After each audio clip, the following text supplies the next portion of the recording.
Three.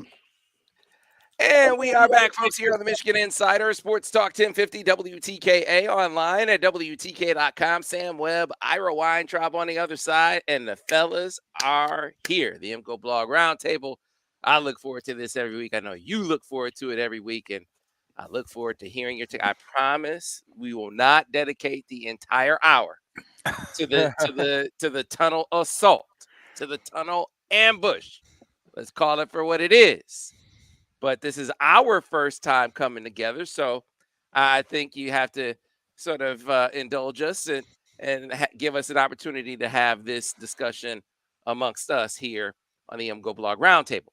Joining me, the Roundtable crew. First, Brian Cook, the man who started it all over at MGoBlog. Brian, how are you this morning? Good. Seth Good. Fisher, how are you this morning? I'm great. It's Rutgers week, and I just got upgraded on my flight to New York. So, All right, there you go. And There you then, go. of course, one Mr. Craig Ross. Craig, good morning. How are you? Morning. How are you guys doing? I'm really good. Doing great. All right, so let's just dive in, guys. Tunnel ambush. Your thoughts on what devolved into maybe the ugliest scene that we've seen in this rivalry. Well, you get these videos from the Penn State game last week, right? Where there's a video of them in the tunnel afterwards. People are just walking off the field, and at 37 seconds in that video, you see Jamon Green, who goes down the tunnel to see his dad early. And it's like a sweet family story, and now it's like, oh, can't do that against Michigan State. And I guess Michigan needed to learn that lesson that, when Michigan State loses in this rivalry, things get real ugly. And the real disappointing thing is that their media has been just appalling this whole week, downplaying. I mean, Graham Couch's co-host said something along the lines of I thought it was great, and Graham Couch didn't immediately say, "Stop that." He didn't shut that down, and that is what exactly happened in the tunnel. Right? There are 8 players who are suspended. There are 78 players who didn't do anything, and there's Xavier Henderson tried to step in, but that was one guy, and I think it really reflects on the Michigan State program. Is that you can see that happening, and you can have 10 guys who are we're going to beat up Jaden McBurrows, and not one of those guys is hey, we should think about what's happening here. And it's been happening for years. It's going to keep happening. And I think Michigan is right to get Tom Mars involved, because no one else is going to get them in anything resembling accountability. They're not going to be accountable to themselves. They're announcing some suspensions for a season that's already over. That's nothing. And what you need to do is you need to see something happen on the Big Ten level, but it probably won't. And we're just going to have to keep living with this until Michigan State ceases to exist, which is probably not going to happen. Seth Fisher. Yeah. I mean, if you told me before the season started, one team was going to, after losing to Michigan, assault 2 players in the tunnel, completely unprovoked, whatever, however you would describe it. You told me that's how that happened. I would have not hesitated to tell you what team it was. And I would have been super surprised if it wasn't Michigan State. We expected this from Michigan State more than we expected it from any other program. We would have been shocked had it been Rutgers. We would have been shocked if this happened with Purdue. Okay? Michigan State has had a culture problem for a long time. And Brian's right. It goes to their media. Because when you have someone who's willing to tell you whatever you want to hear about your program, even when your program is embarrassing itself, then they can do whatever they want to. That's how you create that culture. And I know a lot of Spartans in my life. Most of them don't bother with Michigan State media. They will not turn on Valenti. They can't stand the guy, right? A lot of the Detroit media, they don't even bother reading. No one can go on the 247 board for Michigan State, right? The Red Cedar message board, that's the most toxic fan base on the planet. There are a lot of Michigan State fans who don't participate in that. And those are the ones saying, I'm really embarrassed right now. And stopping it there. I haven't seen a single Michigan State. Because you don't, right? Because they're not out there on Twitter. They're not out there. I made one projecting tweet, themselves, and there was 2 days of guys who looked like they just put on their Axe body spray, showing up in my mentions, being like, well, what about this? And I'm like, well, that's not assault. What about this? That's not assault. What about this? Also not assault. And that's what I'm talking about. Okay, so there is a culture at Michigan State that's perpetuated by the media that was definitely established, if not created by D'Antonio, definitely established by D'Antonio. Heightened. We all Yeah. remember them ripping Denard's head, and like they're circling the wagons after that. This has been a problem at Michigan State for a long time. It's a culture problem with their program, with their media, and I don't have the answer to deal with that because that's got to be something Michigan State fans deal with. But the ones who most of them tuned out. Like a lot of them just don't care anymore. They have like the relationship with their team that I have with the Lions, where it's like, okay, I hope we win, but I'm not going to let this destroy me anymore because Well, they I can't mean, stand their people. I guarantee you there's no one in that locker room who gives a crap about what happened. There's nobody who feels remorse in that locker room.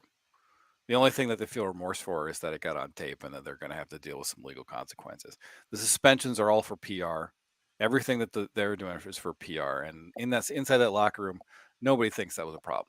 And you can tell that because everybody in the media who's a Michigan State person doesn't think it's a problem.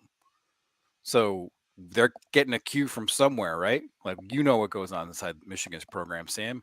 You get cues. What is acceptable and not acceptable rhetoric about Michigan football. And the rhetoric around Michigan State football from people who are plugged in and should know better is downplay, dismiss, even valorize that behavior. So, yeah, it's a problem with their program culture, and it's not going to change. Greg Ross. I guess I'll tell this story. About 15 or 20 years ago, I'm walking out of a Michigan State basketball game in Chrysler. It was a huge upset. Michigan won. Michigan State was heavily favored. And I'm walking through the parking lot, and the cars are moving slowly, and a window rolls down near me as I'm walking through. And I thought, well, maybe this is a person who needs directions or something. And so I stood there while the window rolled down. It was a very attractive young woman. And she looked at me, and I thought she was going to ask me something about directions. And she said instead, she was wearing Michigan State stuff. She said to me, "You can lick my butthole." And so and so in retrospect, I began to really like that woman. I mean, she took on a sort of mythic proportions within my consciousness. And then Has Sue heard this story? she was sick and didn't go to that game. But yeah, I told her the story, and she laughed too. But and at the game this week, I sat next to a guy who was a Michigan State guy. He was a very nice man. He was a lovely person. And to my left, there were 4 kids who were Michigan State fans, probably students, and they were nice kids. I mean, they were clearly nice kids and behaved appropriately. Now, I haven't always had this experience at the stadium with Michigan State fans, but they were nice Michigan State fans sitting around me. And so the outcome of this for me was to feel was to feel very badly for Michigan State fans. Because if this was my team behaving like that, I would have a really hard time. Now, for example, the Cleveland Browns. I grew up watching the Cleveland Browns. We're all laughing because Eric We're Colbert laughing. just sent in a message saying, "Yeah, could you get the plate? Because I want to be there." But so anyway, so the Browns get this quarterback Watson, and I can't root for them anymore. Mhm. I mean, I just can't do it. And so I've become a Lions fan, and with all the baggage that entails. And so I don't know Why how are you doing this to anyone yourself? I don't know how anyone could really continue and stay to be a Michigan State fan right now. And so I feel badly for the legitimate people, the serious people who root for Michigan State having to endure this. For my part, I don't care if we ever play them again. I think I said that 5 years ago, that I have no real investment never playing them, and I don't see what Michigan gets out of playing them. This rivalry is solely to Michigan State's benefit, and we get nothing out of it. And so we can pull them off the schedule. I don't care. You know, the whataboutism has been ridiculous from Yeah. folks trying to assign some sort of blame or culpability to Michigan for the tunnel, something being wrong with the tunnel, or why were why were Jamon and Jaden, why were they even in the tunnel, right? That ridiculous stuff. But one of the worst is the false equivalency with what happened with Juwan and Greg Gard. These situations are not even remotely similar, and I won't even go back into why they're different. What I want to focus on is the difference in what you just talked about in your commentary, Brian. The difference in the reaction of the media. I cannot remember one member of the media that offered anything but condemnation of the. Not one. Not one said that's okay. Not one said that was justified. Everyone said this is a bad moment, a horrible offense, and it deserves punishment. And punishment was ultimately uh, served and levied. But just the difference between the reaction to that, which was not on the scale of this one, is just maybe the contrast that illustrates what you're talking about, Brian, when you talk about the problems that you see up there with reactions in the media. Yeah, I mean, Jamon Green's not practicing this week, and he's not going to play against Rutgers. Oh, is that right? I didn't know. And I mean, that's what I heard that. I thought I saw that online. I'm not sure. I don't know. Well, that's what I thought I saw. But so I mean, just look at the incidents. Like, Jawan Howard's not swinging a helmet. He's trying to open hand a guy, and it's like it's a scuffle. And this literally happened on the field. Like there was people shouting at each other and stuff. And there's a Michigan State, I think, defensive tackle who starts swinging at people. And that happens. Like people wearing helmets, getting people trying to punch them. That happens probably 4 or 5, 6 times a year in college football. What we saw in the tunnel is not something that we see and cannot be condoned. And then people are talking about, oh, it's the third incident in 7 games. This is the only incident. The other incidents are Penn State and Ohio State turning around and yelling back at Michigan once they yelled at. I mean, that's not a fight. That's just hooting. That happens every weekend at every game, and this is not anywhere near that. So the tunnel is not the issue. Michigan State is the issue. The culture of Michigan State from their board. I mean, Brian Masalam was the sane person on their board, and he's another guy who has just an appalling podcast quote this week. And that was the guy who had some sort of remorse about Larry Nassar, the only one. I mean, this is a school that when they had their big crisis, what did they do? They brought in John Engler to circle the wagons. And you can see the difference between the two cultures, because when Michigan had Robert Anderson, nobody circled any wagons. There was not a single wagon circled. Everybody was like, this is terrible, and we were going to try to make it right. So, yeah, they have a culture problem, and I just can't see them not having one perpetually. But we can talk about this until the cows come home, or we can change the topic into Michigan. Absolutely. Invitation accepted. There was a game that Michigan really in the second half really imposed its will in.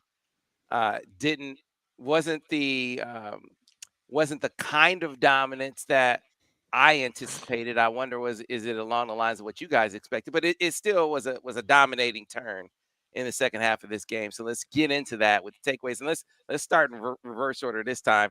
Craig, your take on Michigan State, the game itself. Well, Michigan pretty much dominated the game. I felt, and I'm interested in your opinions. I felt Michigan played a somewhat conservative game. It looked to me like State was playing safeties high mostly, and telling Michigan to run the ball, and Michigan was able to do that. My frustrations, and I think it's everyone's, was that we sort of did not do well in the red zone. And I think Brian predicted this, because to some extent, Michigan State has proven that they're good in the red zone. And they were good in this game, and we were not very good. Devin, I heard him say that he didn't feel Michigan was sufficiently imaginative within the red zone. I wonder if it's not something else. and that we weren't sufficiently unimaginative. I mean, because I kept feeling like, yeah, we can just pound it at these guys and we'll probably get it in there. Instead, we didn't quite do that. And um, so I'm curious on more intelligent thoughts on point than mine. But overall, I felt that Michigan decided this is a game we can win. We just need not to make big mistakes. They used Jake Moody to sort of continue to put points on the board, and it worked out fine. I think, we were all a little bit perhaps disappointed that the score wasn't 50-7 versus 29-7, but it certainly could have been 50-7. Seth. Yeah, I thought there were a couple play calling issues in the red zone for Michigan, but otherwise, people were wondering where's Michigan's deep ball, and I'm like, well, they're all playing two back, right? Like if you're worried that Michigan's Mhm. not gonna be able to connect on those long throws, their opponents certainly are worried about it, right? Um, and I'll leave the rest of that to Brian. I mean, Blake Corum, how many times did he turn something that should have been 3rd and 2 or 4th and 2 into a first down? On defense, um, I thought that the July drive was lacking. I thought, Michigan State always has like a plan for this game, right? They always have something scripted. Now it got broken up because they got a personal foul in the first drive, so they kind of had to break up their July drive into 2 drives. But when they came out with stuff, it was like counteraction, and then they didn't know how to like run off of that. Like Michigan had a slant, and that's it. That broke it. So I was I remember D'Antonio, like I'd go to break down these games afterwards or something, and like D'Antonio's first drive would always just be awesome. It'd be like this is coaching at its best. It's like, okay, these guys really put a lot of attention into Michigan. They know what's wrong with us. They know how to attack us. They had a plan, and then they execute it. And Michigan State today under Tucker, it's like they had a plan. It was an awful plan. They're using counteraction in the backfield and thinking that's going to mess up Michigan, even though Michigan's really not one of the teams that kind of steps with running backs very much. Like I was surprised. So the one thing they had working is chucking the ball up in the air, and then Michigan adjusted to that. There was a Michigan adjustment that Michigan State exploited late in the game because we were having the safety get over the corner routes all the time. I think that's how they hit that long bomb. But then the adjustment to that was Rod Moore, taking that same throw away a couple plays later. So that's basically what I saw. And then Rod Moore just had a great game. I'm really excited to see, if he continues playing like that. Brian. Well, I mean, this is not your older brother's Michigan State defense. This is the most passive I've ever seen a Michigan State team play. Most of the game, they had 6, maybe 6.5 guys in the box. And that's an invitation to run. Michigan took it, and it was just an absolute beating. Outside of goal-to-go situations, Michigan didn't have a third down longer than 4 yards until halfway through the third quarter. Like, it was just going down the field over and over and over again, and then they got in the red zone and they had some issues, and a lot of that went back to play calling. I mean, they ran arc twice in the red zone, and JJ got a keep read and he kept it, but the safety was 5 yards away from the line of scrimmage because they were at the 4-yard line, and both of those were tackles for losses. I don't think that's a play you can run at the 5-yard line. And when Michigan just manned up and went to Corum, that's when they scored their touchdown. So I felt like Slade made some plays, but otherwise Michigan really handled probably one of the best defensive tackle situations they're going to see all year. And they were really proficient in converting in short yardage because Blake Corum can suddenly deadlift a semi. And so when you look down the road, like if you get 1st and goal from the 6, there's no need to get fancy. Just load up and run down G, run inside zone, run duo, whatever you want to do. Just put the ball in Blake Corum's hands and get in the end zone. And I think that's probably what they're going to refocus on over the course of this week because the weird thing is they only ran arc like in goal to go situations, which is when you don't want to run it because that safety, I mean, it's still 11 on 11, right? So you've always got one free hitter if you're going to be playing 0, and you play 0 in the low red zone. So it's I think it goes back to play calling mostly. And then otherwise, I mean, just an absolutely dominant performance. I mean, they didn't punt until they had the call overturned, and I thought they should have gone for that because you can't punt against Michigan State. That's ridiculous. Yeah, so the red zone thing is a thing beyond this game. This is probably the most the most visible example of the struggles. Now, I think it's 63% on touchdown efficiency. They're 58th in the country. They got to get to pay dirt more often, and so they have to be looking at that right now. Like, what can we do to increase our odds? You say don't get fancy, just run duo, run G lead, do the thing, give your best player the football. I think some of their best players are on the perimeter at receiver. And I think incorporating them more serves two purposes. Number one, I mean, I think it's going to make you be more effective in the red zone. The other thing is, man, I mean, you got some really talented guys out there. And while they're good teammates and no one's complaining about winning, it makes it a tougher proposition. I'm thinking long term when you want to, you got to recruit your roster and keep your guys and that kind of thing. It makes it harder to fend off the poachers because that's what teams spend time doing. Who can we go and get? And you don't want that. You don't want that some receptiveness to that kind of calling when they aren't involved. I think that winds up becoming an issue as well, including in recruiting. So look, winning is the most important thing, and helping your red zone efficiency is on that scale. But a secondary concern, a secondary benefit, I think, of incorporating them more is what it'll do for recruiting, both recruiting your roster and recruiting recruits also. Well, they just don't throw contested balls, right? Mm-hmm. Like, when's the last time you saw a Keon Coleman type throw from Michigan? Yeah. Like there were a couple that Ronnie Bell got contested, but those throws were a little short. One of them was actually JJ getting hit on the throw. But in terms of just go get it, we're gonna run a fade, they don't do that at all. Yeah. And there was the 3rd and 9 or something on the first field goal drive where they throw it 3 yards downfield, and I'm like, man, in that situation, just single someone up to the field and just throw them a fade and see what happens, because these defensive backs are not good.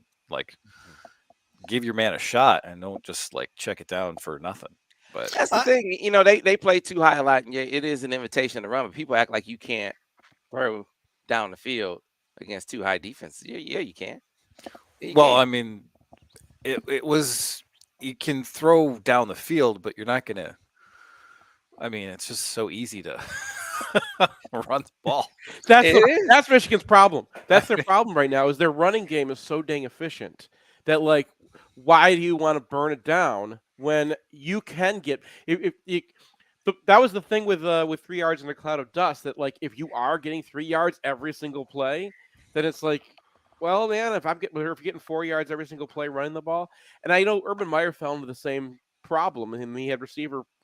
We're going with Urban Meyer's receiver coaching, but they kind of had the same problem with that program where they were so efficient running the ball that just became the thing they did all the time, and then they got punched in the mouth one time and they didn't know what to do. Well, the strange thing is that, I mean, every defense that goes up against Michigan is doing this.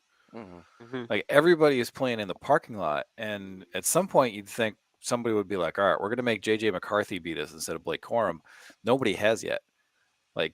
I guess Indiana a little bit, because they are very aggressive, but Michigan still tore them up on the ground too. So it just kind of feels like, I mean, in this game, Michigan State, their game plan was not in the face. They wanted Michigan just to march down the field and then see what happened in the red zone, and it sort of paid off. Michigan ended up kicking 5 field goals, so there was that strategy was warranted in some way, but they did hit a 29-yard post to Bell, and that was against one high, because they got a late shift, and then as soon as that happened, Michigan was like, all right, we got a chunk play on us. So I think that there's, I don't know, when it's kind of like take what they're giving you, right?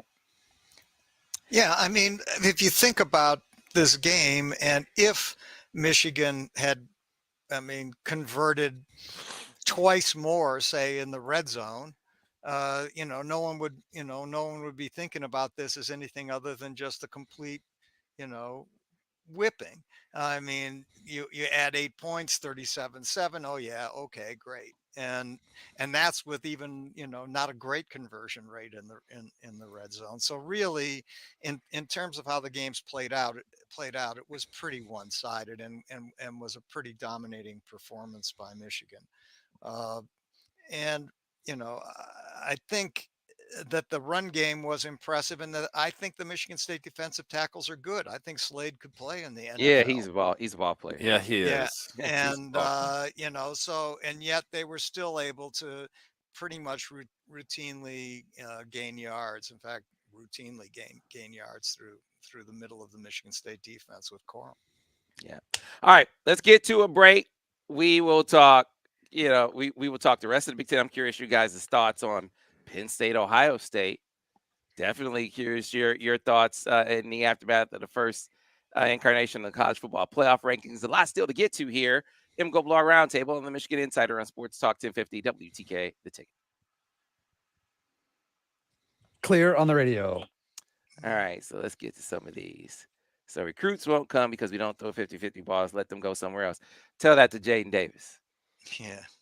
I'll say, tell that to Jaden Davis, who was at the game. And if you think they weren't coming away from that game wondering, hey man, does Michigan just not throw the football? Then I'll tell you you're thinking wrong. So if you can the wrong thing to do is to be defensive. They're an 8-0 football team. You're not saying they're terrible. You're not saying they don't know what they're doing. They clearly need to tweak something in the red zone. I would tell Jaden Davis, hey man, we got Blake Corum right now. He's the best player in the country. So when you're the best player in the country, we're gonna go to you. Yeah, you expect to have good running backs all the time. Can you incorporate all your weapons? If the answer is going to be, hey, when we have a great running back, we can't feature receivers too, I think that's a losing argument. Yeah, no, You gotta, I'm not in recruiting. yeah, you got to be able to feature them all. But I mean, that's the honest answer: is that Michigan is they're too efficient with their running game right now. So like they don't want to burn 2nd and 6 and get to 3rd and 6 and then have to throw, because you can turn 2nd and 6 into at least 3rd and 2 and probably 1st and goal or 1st and 10. By the way, Brian was bad mouthing Lou the Toe Groza on your podcast. No, I was. Oh, you were bad mouthing Lou the Toe? I was bad mouthing Groza. I'm not bad mouthing Groza. I'm just saying Moody's better. Well, he probably is. But you know who the most valuable player in the NFL was in 1954? Lou Groza. And he was an offensive tackle. Now, Groza played offensive tackle and kicked field goals, because he was just an incredible player. And his brother Alex Groza, you might know, was an All-American in Kentucky and played in the NBA. And Groza himself was a great basketball player. Now Brian's right that he was about 300 pounds by the end of his career. He was maybe I didn't say anything about Lou Groza. Someone, maybe it was Nasternak, bad mouthing my boy Lou Groza. Lou Groza was one hell of a. Do you know how long ago 1954 was? Well, guess who was one of the best teams in the NFL in 1954? The Detroit Lions. That's how long it's been. Yeah, I know. But they were a champion. They were playing championship football in 1954. Well, they didn't win the championship in 54. I love history as much as anyone, Craig. But I want the Jake Moody. I want to be called the Jake Moody Award if he wins it again. That was my take. Yeah, that was it. So, but no, Lou Groza was a real deal, and I saw him play many times, and he was not just a kicker. And that was back in the day when kickers played. Sam Baker, who was his big competitor, played. I think the first non-kicker player, or first kicker non-player, might have been Ben Agajanian with the Giants, but of course Blanda kicked, and most back then. In fact, the interesting thing about Groza is he wore two different shoes. On his kicking foot, he wore a square-toed shoe. So very, but it Yeah. changed, of course, with the Gogolak brothers and when they started kicking soccer style.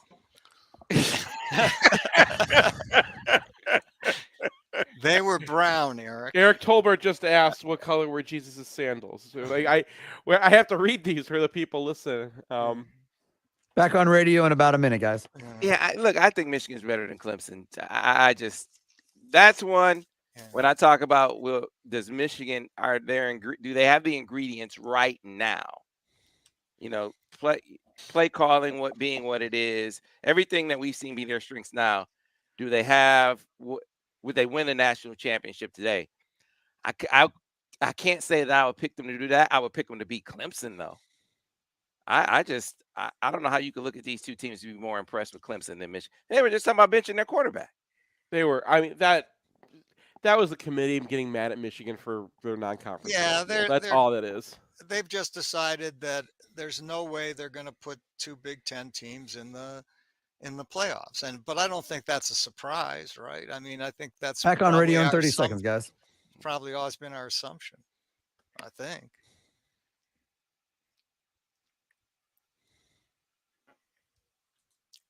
Yeah.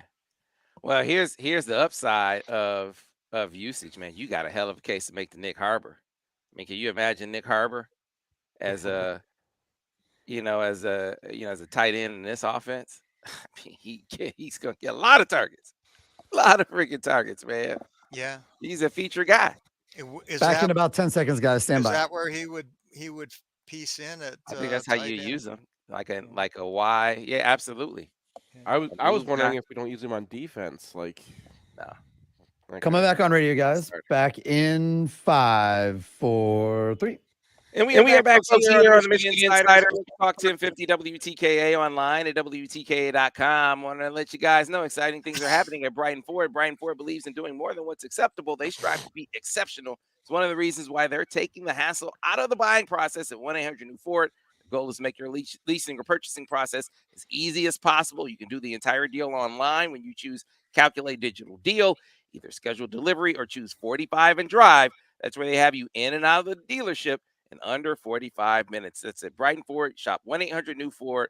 Make it out to Grand River, the Grand River exit on I-96 in Brighton. Now is a great time to get on board with Brighton Ford. So, guys, Penn State, Ohio State.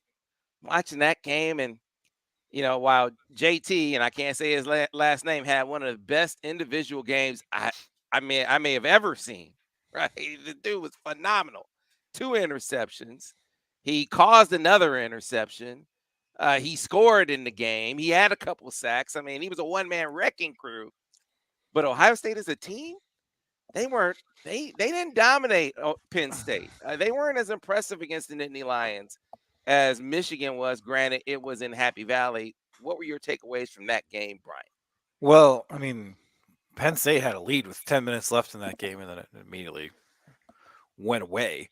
But they had one 41-yard touchdown run, and the rest of their ground game was 37 yards versus what Michigan did to them. And I think there are some things that Michigan does that Ohio State does not do that makes them more vulnerable to what Manny Diaz does as a defensive coordinator. But, I mean, one of these games was a complete blowout, and the other one was competitive. Like, that was total yardage was pretty much even in that game.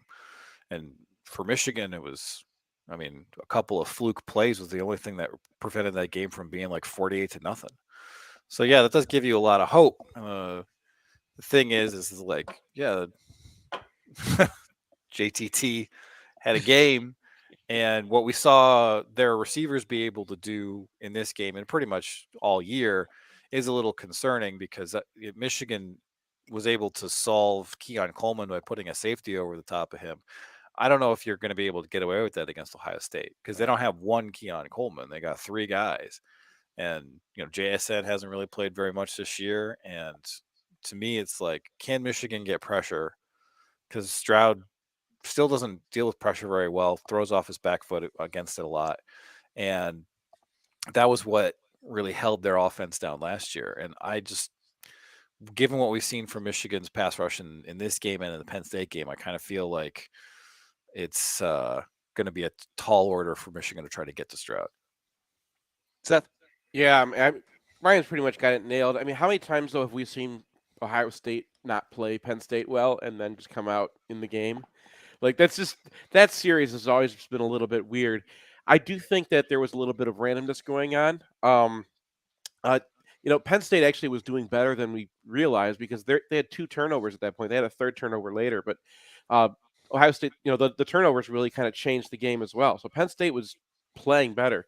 But a lot of what they were doing, and this goes back to the way they play defense, is like they were gambling on certain gaps, and eventually that's going to break. Like that, the way that they're playing is eventually you're going to just have a gap that's not covered, or a guy who gets upfield, and then there's no help anymore.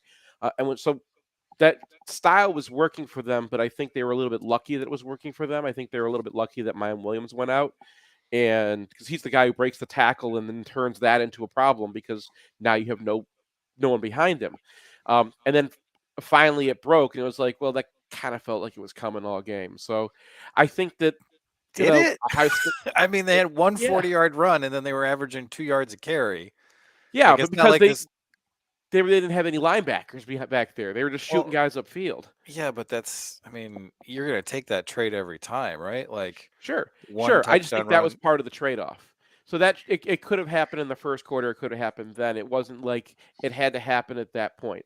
I don't feel it was like pressure, break. I feel like it was they were gambling, and that one big run was what they were going to give up by that gamble, and it could have come anytime. I think Ohio State is who we thought they were. I think Michigan might be a much better team than anyone going into the season gave them credit for, and I think it's going to be a real game. But like Brian said, getting pressure on Stroud is the key. Craig? Yeah, big picture. PSU and Ohio State seemed like for 3.5 quarters, or maybe even a little more than that, a dead even game. And Michigan really dominated Penn State. That game wasn't nearly as close. In the first half, it was close on the scoreboard, but it was 18-1 in first downs, and the game had been completely dominated by Michigan, and then broke out in the second half. And so you do have the differences in field. Of course, one was played here, and the Penn State game was Ohio State game was played at Penn State. But still, it's hard for me to believe that the variance in those 2 games was all that profound. So I have to believe Michigan has a shot, and a reasonable shot, against Ohio State, even at Columbus. They have a good quarterback, but I agree with Brian that he does kind of wilt under pressure, and whether we can get pressure is a question. And you have to wonder whether Ohio State's going to be able to run the ball against Michigan. They couldn't run it against Penn State. Yeah, I don't think so. I and- don't think so. That was one of the more glaring observations from that game. Ohio State and the interior of their offensive line. I think Michigan has a decided advantage there. I agree with you, Brian. I don't know about pressure with 4. I don't know if they can get there without what is it's a strength for Michigan thus far. Jesse Minter's pressure scheme, but you are going to leave your guys on the back end more vulnerable against the most talented receiving core in the country. So there is a higher risk in the pressure scheme in that game. But against the run, I think Michigan is going to have a decided advantage on both sides. Running the football on Ohio State, stopping the run, those things are given. What I don't know, and the other ingredient in Michigan imposing its will last year, is they got in CJ Stroud's face, to your point, early and often. I don't know if you do that against them this year. And if you can't, can you do what Penn State was doing in this game? And Sean Clifford, Yeah, there were four turnovers in this game, but a tip here, a deflection there. It wasn't like they were all horrible decisions. He was just throwing it to the other team. They got some good bounces. Ohio State did. But he had nearly 400 yards passing, guys. I mean, he was moving it up and down the field on that Ohio State defense. So can Michigan do that if it winds up being the case that Ohio State is putting up points with that talented receiving core? I mean, a lot of it was Sean Clifford doing the Sean Clifford thing where he breaks contain and is able to get something sort of on the move, do some improv stuff.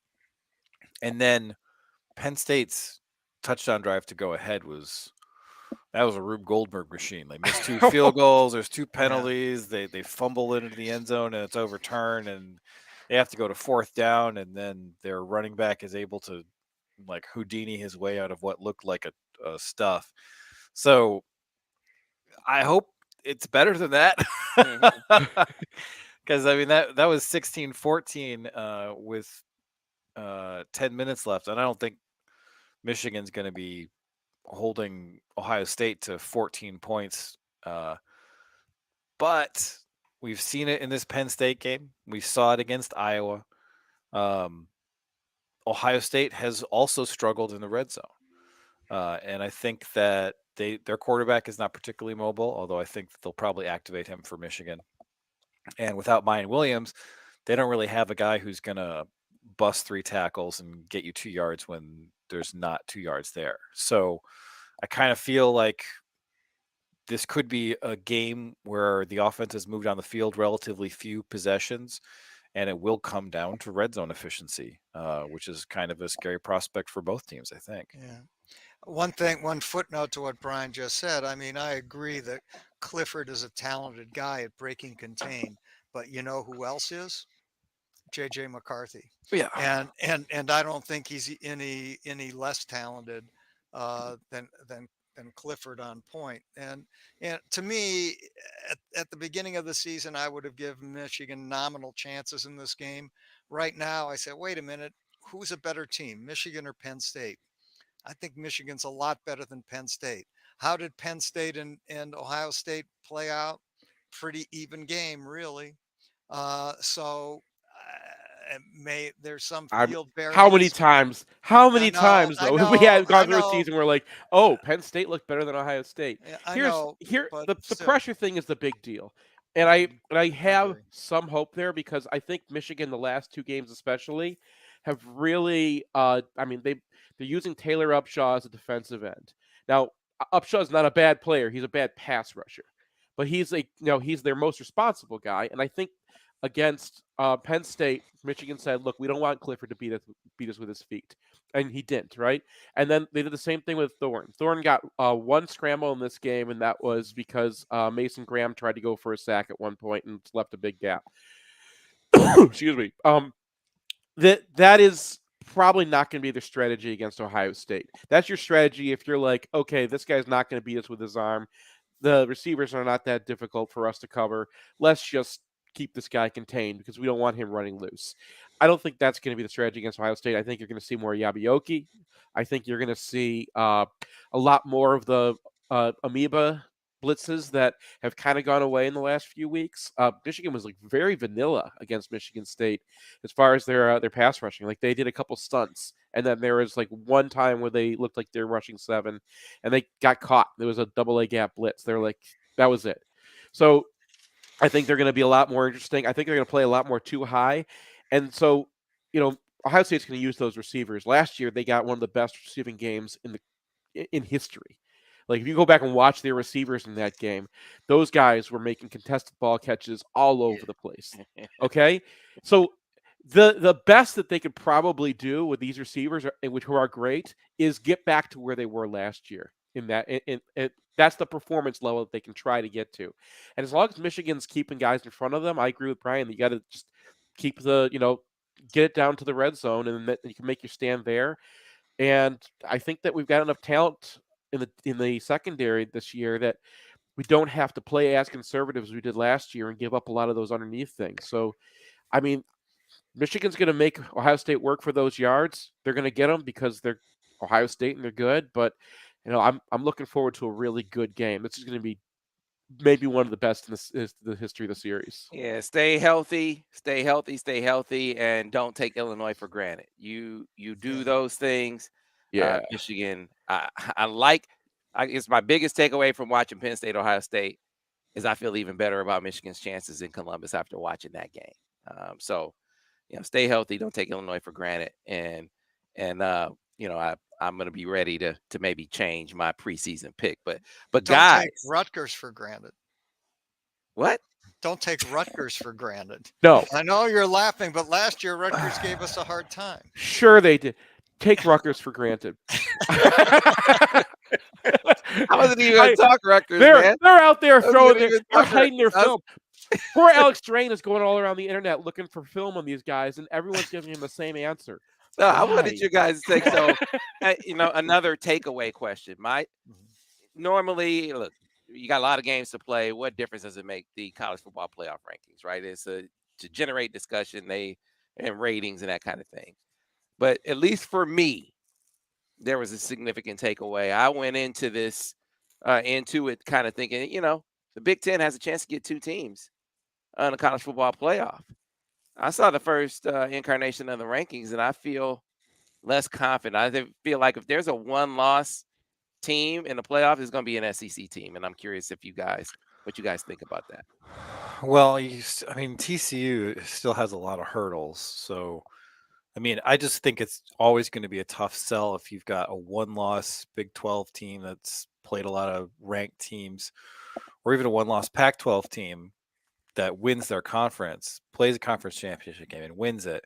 And you're looking at an 11-1 Michigan team, might have lost to Ohio State. Like, okay, they beat Illinois, they beat Penn State, but their non-conference schedule is complete garbage. I just think it's not going to happen. Mm-hmm. Like, essentially, the committee is going to look at all these teams that are functionally tied and be like, this team is 12-1, this other team is 11-1 and didn't play anyone in the non-conference. So they're in. Like, if Oregon wins the Pac-12, and they have 1 loss, they played Ohio State. No, they played Georgia, right? Like, they're going to get in. Like, I feel like if What Michigan. was that Georgia? Whoa! You think Oregon? What? Georgia, didn't they lose like 62 to 3? It was 49-3. Yeah, but if they're 12-1 and their 1 loss is against Georgia, they're getting in over Michigan. You right? think so? And you lost 49-3? Michigan, But it doesn't listen, matter. if Michigan loses to Ohio State. Well, Michigan played It- UConn yeah. instead of Georgia, and the committee is going to hang on look a at second. that. The committee Michigan is gonna played a look- non-conference. UConn is was a 4-loss team right Ugh, now. That Please, UConn's garbage. That's not even funny. It's a But joke so is about- Notre Dame. Oh my God. the same There's- record in the no, same it's- conference. Oh, come on. I know, So they that's- played garbage, and the committee has an opportunity here to be like, "Oh, you played garbage. You're not getting the playoff." They're going to take it, and they're certainly not going to put 2 SEC teams and 2 Big Ten teams in the playoff. That's just not going to happen, because everybody else is going to lose their mind. We've kind of been resigned to the fact that it's 2 SEC teams, but if there's total 2 conferences in the playoff, and one of them is a team that didn't even win their division, didn't play one in the non-conference, and has 2 decent wins, people will lose their minds. And so, But we're only talking about the West Coast. Who cares about the West Coast? No, but like the Big 12 gets shut out, the ACC gets shut out. Like, I just don't see it happening. So I think Michigan has painted themselves in a corner where the only thing that's going to do it is an undefeated season. I guess they could lose to Illinois and then beat Ohio State, but they got to win the Big Ten. They got to win the Big Ten, and I think if they do lose to Ohio State, then you're going to look at that decision to cancel the UCLA game as a huge blunder. And it was already a huge blunder. And there was no reason to do it. But Ward Manuel, for some reason, decided to cancel that series. And we got a crappy game against a crappy opponent. And now it looks like it might cost Michigan a shot at the playoff. Because you go in that UCLA game and you lose it, well, you're still in the same situation you are now. Because if you win the Big Ten, you're in. See, But if you beat UCLA in the non-conference schedule and you're 11-1, then you have a much better shot of making the playoff. No doubt. I won't dispute that. But here's the thing. A 1-loss Michigan team. Let's just stipulate for the purposes of this discussion that it's a close loss. Yeah. A 1-loss Michigan team. That loss being to Ohio State. versus a one-loss Oregon who got destroyed by Georgia. I got to think, if, as much as we think politics sort of play into this, and the network execs kind of drive this, I can't imagine they would choose a one-loss Oregon team over a one-loss Michigan team, even if they are a champ. Oh, Yeah, well, so what's the message that sends? The message that I sends want to is make money. No, the message that sends is schedule UConn. The message that sends is don't play anybody in the non-conference, period.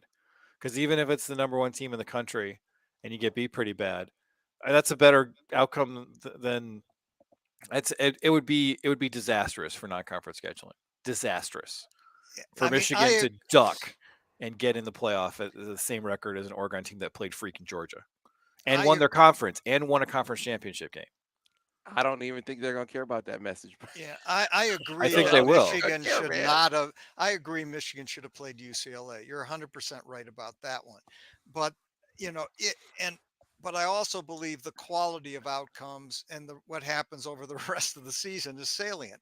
And if Michigan loses, 27-24 to Ohio State in the last second field goal in an even game, that's at Columbus. That's a more impressive thing than losing by 40 points plus to Georgia. So okay, but they're just going to look at last year's playoff game against Georgia and be like, well, what happened when Michigan played Georgia? Well, yeah, but then you might as well go back to the 1947 game or 57 game when Michigan beat Georgia. I guarantee you that if Michigan is 11-1, they are not getting in over 12-1 Oregon. It's just not happening. That may be true. And they shouldn't. They should not. Well, they should not. They should not get in over a conference champion that actually played someone in the non-conference. Yeah, I think the Pac-12 has been eliminated. No, I don't think they have a shot. No way. I think you lose like they lost. How do you get in over any? Because what Brian said, there's going to be a it's politics. There's only 4 spots. It's not politics. It's reasonable. Well, it's whatever. They can't just chalk everything. Oh well, it's politics. It's not politics. But it's whatever. At the teams and being like, this team played UConn. We should. I'm saying there's no way. That. There's and no way they won their conference. They played an extra tough game against a tough opponent. They've beaten at that point probably. What everybody they beat UCLA, they beat USC, they beat Utah. Like if they roll that off, their resume is going to be a lot more impressive than Michigan. I'm agreeing with Michigan because the Big 12 is bad. I mean, the Big 10 is bad this year. And I just don't think I don't think they have a motive beyond what gets us the most eyes, what makes us the most money. Well, I don't think they're going to be out to make a point about schedule. I don't think that having a 2-conference playoff is the best ratings answer either. Because I think Michigan would be. I'm not. I mean, I guess I'm not that cynical that I think that the only thing that they're going to look at is because if that was the case, we wouldn't be behind Clemson right now, right? Like you got to look at these playoff rankings that got released and be like, so how does this comport with our idea that they're going to put in Michigan because dollar bill, y'all? I would see in this particular instance, though, I think the Clemson argument is I think it's apples and oranges with Oregon, but it's not. I'm not totally discounting your point. If it was totally about rankings or about ratings, then yeah, Michigan would have the mantle. But Oregon is on a different planet in this discussion about what's going to draw eyes and attention and be sexy. I think in the eyes of the of the committee. But time will tell. I mean, look, win your games, it doesn't matter. When your games doesn't matter, that's the long and the short of it. But I think the only one-loss team that can get in is going to come from the SEC. That's what I got from it. I'm so sick of the SEC, but you're right, and Brian's right. That Oregon is. There's no reason not to. Like they already did it in 2016, where they had the opportunity to put a two-loss Michigan in there, who was probably had a case to be one of the best teams. But there's no point. Why would you want to play that Michigan-Ohio State game again? That's all you're going to do. It's that people.